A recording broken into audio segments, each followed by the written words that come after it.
हिंद दोस्तों, PSS classes में आपका स्वागत है। आज हम आपके लिए जो वीडियो लेकर आए हैं वो है मॉडल हेल्पिंग वर्ब का सेकंड पार्ट। ठीक है, इसके पहले वाला जो वीडियो हम लेकर आए थे वो भी मॉडल हेल्पिंग वर्ब पर था, लेकिन उसमें हम कैन, कुड और कुड हैव का यूज़ बताए थे और उसको बहुत ही आसानी से आप कर भी सकते थे। ठीक है, तो इस वाले वीडियो में हम शुड और शुड हैव का यूज़ करेंगे। ठीक है, और ध्यान देंगे कि शुड का जो पास्ट होता है वो शुड हैव होता है। जैसे कि आपको कल ही बता दिए थे, इसके पिछले वाले वीडियो में बता दिए थे। वहाँ पर हैव का मतलब क्या होता था? हैव का मतलब अगर मॉडल हेल्पिंग वर्ब के साथ यूज कर रहे हैं तो वहां पर हैव का मतलब होता था। ठीक है, और यहाँ पर शुड का मतलब चाहिए, तो शुड हैव क्या हो जाएगा? शुड हैव मतलब चाहिए था। ओके, शुड हैव का मतलब क्या होता है? चाहिए था। तो ये आपको जानकारी होनी चाहिए। अब चलिए हम सेंटेंस पर आते हैं। उसके पहले ध्यान देंगे स्ट्रक्चर जैसे कि उस वाले वीडियो में भी स्ट्रक्चर आपको बताए थे। देखिए, यदि आपको स्ट्रक्चर पता होगा तभी आप सारे सेंटेंस को कर सकते हैं। कोई सा भी टफ सेंटेंस आ जाए आप उसको आसानी से कर सकते हैं, लेकिन स्ट्रक्चर ही नहीं पता होगा तो आप कोई से भी सेंटेंस नहीं बना सकते। कई यूट्यूबर इसका जो है स्ट्रक्चर नहीं बताते हैं, सिर्फ वैसे एक तरफ से यूज उसका बताते चले जाएंगे कि ऐसे ऐसे यूज होता है, लेकिन स्ट्रक्चर आपको कोई नहीं दे सकता है।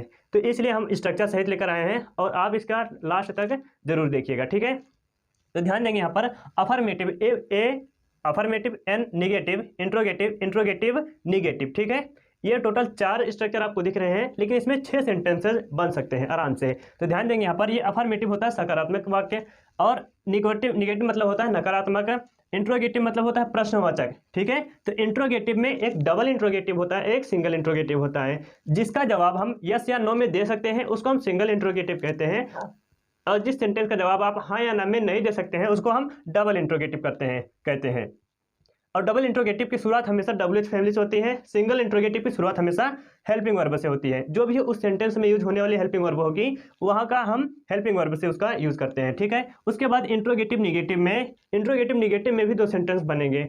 एक तो बनेगा जिसका जवाब आप हाँ या ना में दे सकते हैं उसको हम सिंगल इंट्रोगेटिव निगेटिव कहते हैं, और इसका जवाब हम हाँ या ना में दे सकते हैं तो उसका शुरुआत हम किससे करेंगे? हम हेल्पिंग वर्ब से करेंगे। और एक होता है डबल इंट्रोगेटिव निगेटिव, यहाँ पर जैसा कि आपको लिख दिए हैं DIN, डबल इंट्रोगेटिव निगेटिव। इसकी शुरुआत किससे करेंगे? हम WH फैमिली से।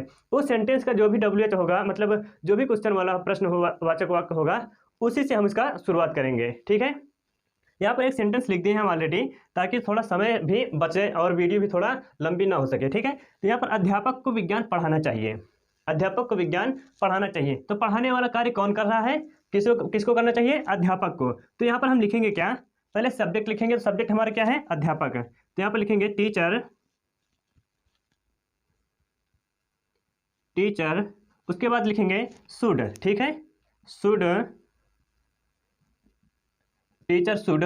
उसके बाद वर्ब की फर्स्ट फॉर्म मतलब ये V1। ठीक है, पढ़ाने वाला काम ये वर्ब है हमारा।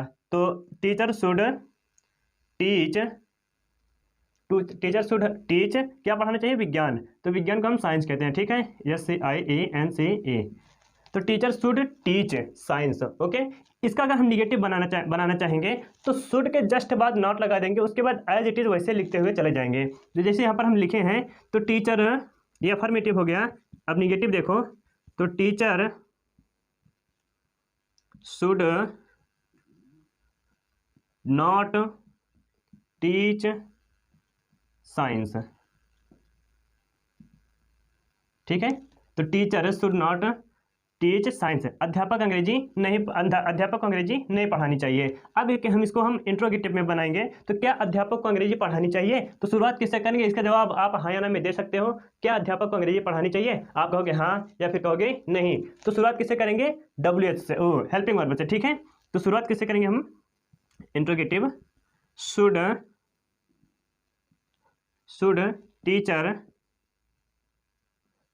टीचर। उसके बाद वर्ब की फर्स्ट फॉर्म लगा देंगे टीच, शुड टीचर टीच। उसके बाद ऑब्जेक्ट में क्या है? Science. Should teacher teach science. ठीक है, ये हो गया आपका इंट्रोगेटिव। अब डबल इंट्रोगेटिव कैसे बनाएंगे इसको हम? डबल इंट्रोगेटिव जिसका जवाब आप हाँ या ना में नहीं दे सकते हैं। जैसे अध्यापक को अंग्रेजी क्यों पढ़ानी चाहिए, अध्यापक को विज्ञान क्यों पढ़ाना चाहिए? तो यहाँ पर लिखेंगे WH, इसमें क्या है? क्यों। ठीक है, WH वर्ड क्या है? क्यों। तो क्यों की इंग्लिश होती है वाई। ठीक है, क्यों की इंग्लिश क्या होती है? वाई। तो वाई उसके बाद एज इट इज़ वैसे लिख देंगे हम, शुड सब्जेक्ट वर्ब की फर्स्ट फॉर्म फिर object, why should teacher teach science. Okay, ये हो गया आपका डबल इंट्रोगेटिव। अब इसका हम इंट्रोगेटिव निगेटिव बनाना चाहेंगे तो कैसे बनाएंगे इंट्रोगेटिव निगेटिव। तो पहले इसका जवाब आप हाँ या ना में दे सकते हो, ऐसे इंट्रोगेटिव निगेटिव बनाएंगे। जैसे कहेंगे क्या अध्यापक को अंग्रेजी नहीं पढ़ानी चाहिए, तो क्या अध्यापक को विज्ञान नहीं पढ़ाना चाहिए। तो शुरुआत कैसे करेंगे, हेल्पिंग वर्ब से, तो शुड उसके बाद क्या है, सब्जेक्ट है, शुड टीचर नॉट, उसके बाद टीच साइंस। ठीक है, ये हो गया डबल इंट्रोगेटिव निगेटिव। अगर इसको हम डबल इंट्रोगेटिव निगेटिव बनाना चाहेंगे तो कैसे, DIN। ओके, तो अध्यापक को विज्ञान क्यों नहीं पढ़ाना चाहिए, फिर कब नहीं पढ़ाना चाहिए। तो कब नहीं पढ़ाना चाहिए देखते हैं, अध्यापक को विज्ञान कब नहीं पढ़ाना चाहिए। कब नहीं के लिए हम व्हेन का यूज़ करते हैं, कब के लिए व्हेन लगाते हैं, when should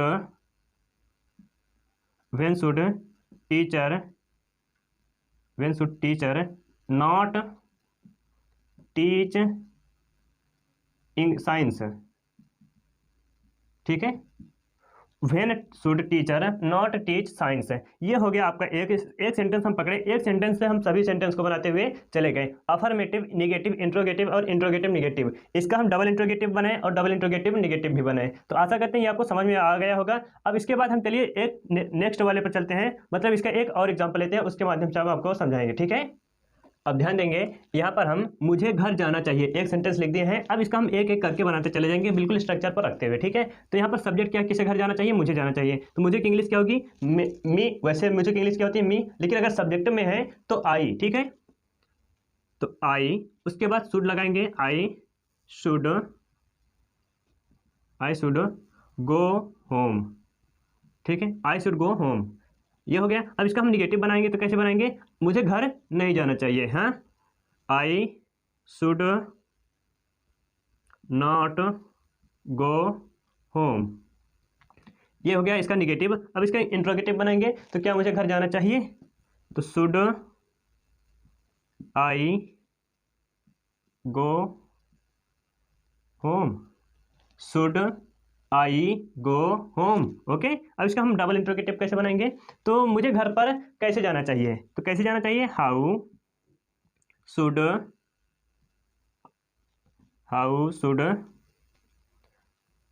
I go home,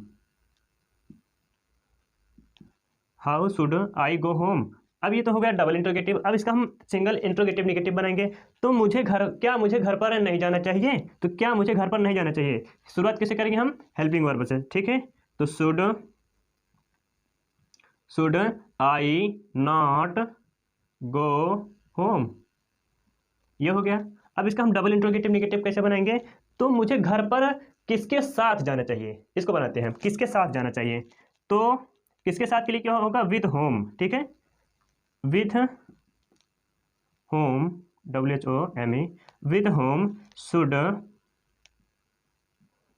home should I not go home. Okay, तो यहाँ पर विथ होम का क्या होगा, किसके साथ। ठीक है, किसके साथ। तो आशा करते हैं ये आपको समझ में आया होगा। अब इसका हम नेक्स्ट पार्ट देखते हैं, शुड हैव, मतलब शुड का पास्ट देखते हैं। ठीक है, यहाँ पर है बच्चों को अंग्रेजी पढ़ना चाहिए था, बच्चों को अंग्रेजी पढ़ना चाहिए था। यहाँ पर पढ़ना चाहिए, यहाँ पर पढ़ना चाहिए था, क्योंकि ये पास्ट में है तो इसका प्रयोग कैसे करेंगे हम, शुड हैव, यहाँ की हेल्पिंग वर्ब क्या है, शुड हैव। ओके, तो ध्यान देंगे यहाँ पर बिल्कुल स्ट्रक्चर पर। ठीक है, अफर्मेटिव देखेंगे तो किसको अंग्रेजी पढ़ाना चाहिए, बच्चों को, तो चिल्ड्रेन एक से ज़्यादा है तो यहाँ पर चिल्ड्रेन लिखेंगे, चिल्ड्रेन शुड हैव। उसके बाद वर्ब की थर्ड फॉर्म, यहाँ पर जहाँ पर पास्ट में आ जाएगा वहाँ पर वर्ब की थर्ड फॉर्म हमेशा लगानी चाहिए। ठीक है, लगाना है, बच्चों को अंग्रेजी पढ़ना चाहिए तो पढ़ने की थर्ड फॉर्म क्या होगी, रीड। ठीक है, रीड ही होगा, यहाँ पर read, children should have read English. ठीक है, children should have read English, इसका हम निगेटिव बनाएंगे तो बच्चों को अंग्रेजी नहीं पढ़नी चाहिए, तो यहाँ पर चिल्ड्रेन शुड, यहाँ पर शुड और हैव के जस्ट बीच में क्या आ जाएगा, नॉट आ जाएगा। शुड और हैव के बीच में नॉट आ जाएगा, यहाँ पर शुड और हैव है, इसके बीच में not, should not have read English. Okay, अब इसका हम इंट्रोगेटिव बनाएंगे, तो पहले सिंगल इंट्रोगेटिव बनाएंगे, फिर उसके बाद डबल बनाएंगे, ठीक है। तो ध्यान देना, यहाँ पर क्या बच्चों को अंग्रेजी पढ़ना चाहिए था, क्या बच्चों को अंग्रेजी पढ़ना चाहिए था, तो शुरुआत किसे करेंगे, हेल्पिंग वर्ब से, तो हेल्पिंग वर्ब क्या है, शुड, ठीक है। तो शुड सब्जेक्ट लगाएंगे, should children have read English, ठीक है। तो should children have read English. अब इसका हम डबल इंट्रोगेटिव बनाएंगे, ठीक है। डबल इंट्रोगेटिव बनाते वक्त क्या करेंगे, इसका हम ऐसा प्रश्न बनाएंगे जिसका जवाब आप हाँ या ना में नहीं दे सकते हो। तो जैसे इसका कहेंगे, बच्चों को अंग्रेजी क्यों पढ़ना चाहिए था, बच्चों को अंग्रेजी क्यों पढ़ना चाहिए था, तो क्यों की इंग्लिश क्या होती है, वाई शुड, बिल्कुल इसी पर रखते चलेंगे, वाई शुड, उसके बाद subject should children, why should children have read English. Okay, why should have children, why should children have read English. Okay, अब इसका हम इंट्रोगेटिव निगेटिव बनाएंगे, इंट्रोगेटिव निगेटिव बनाएंगे, तो इंट्रोगेटिव निगेटिव जिसका जवाब आप हाँ या ना में दे सकते हैं। ओके, तो क्या बच्चों को अंग्रेजी नहीं पढ़नी चाहिए, क्या बच्चों को अंग्रेजी नहीं पढ़नी चाहिए थी, तो यहाँ पर शुरुआत करेंगे, should children not have read English. Okay, should children not have read English. Okay, अब इसका हम डबल इंट्रोगेटिव बनाएंगे, DIN। तो यहाँ पर देखेंगे ऐसा सेंटेंस ढूंढेंगे जिसका जवाब आप हाँ या ना में नहीं दे सकते हैं। तो बच्चों को अंग्रेजी कब तक, ठीक है, कब तक नहीं पढ़नी चाहिए थी, बच्चों को अंग्रेजी कब तक नहीं पढ़नी चाहिए, तो कब तक के लिए होता है, अनटिल व्हेन, ठीक है, अनटिल व्हेन, उसके बाद should, until when should children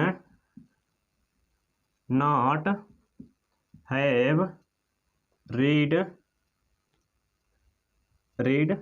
English. Okay, तो आशा करते हैं आपको समझ में आ रहा होगा, और आ रहा है तो आप वीडियो को लाइक जरूर कर दीजिए। अब इसका हम एक और जो है सेंटेंस लेते हैं, उसका फिर समझाकर आपको बताते हैं, ठीक है। अब देखेंगे यहाँ पर उसे टीवी देखनी चाहिए थी, ठीक है, ये भी किसका है, हैव, शुड हैव का। ओके, अब इसका हम बिल्कुल affirmative negative interrogative double interrogative और इंट्रोगेटिव निगेटिव फिर डबल इंट्रोगेटिव निगेटिव ऐसे बनाते हुए सेंटेंस के माध्यम से, स्ट्रक्चर के माध्यम से चले जाएंगे। उसे टीवी देखनी चाहिए तो टीवी किसे देखनी चाहिए थी, उसे, तो उसे हमारा सब्जेक्ट उसे है, ठीक है, उसे की इंग्लिश होती है ही। ध्यान देना, यहाँ पर उसे का मतलब आप ये ना समझना कि इसकी कोई पर्टिकुलर मीनिंग होती है, बस इसे समझेंगे, इंग्लिश किसे देखनी चाहिए, उसे कौन है, वह, ठीक है, वह है जिसे टीवी देखनी चाहिए थी। तो ही शुड हैव, देखो यहाँ पर देखने की इंग्लिश क्या होती है, वॉच, कोई चीज अगर चलचित्र देख रहे हैं, चलता हुआ कोई देख रहे हैं, मूव करता हुआ, तो वहाँ पर वॉच लगता है, ठीक है। ही शुड हैव, यहाँ पर वॉच हो जाएगा, वॉच्ड टीवी, ठीक है, he should have watched TV. अब इसका हम निगेटिव बनाएंगे, तो शुड और हैव के बीच में क्या लग जाएगा, नॉट लग जाएगा, जैसे कि इसके पहले बता दिए थे, he should not have watched TV. Okay, और यहाँ पर इसका हम इंट्रोगेटिव बनाएंगे, तो कैसे बनाएंगे, तो क्या उसे टीवी देखनी चाहिए थी, तो क्या उसे टीवी देखनी चाहिए थे, तो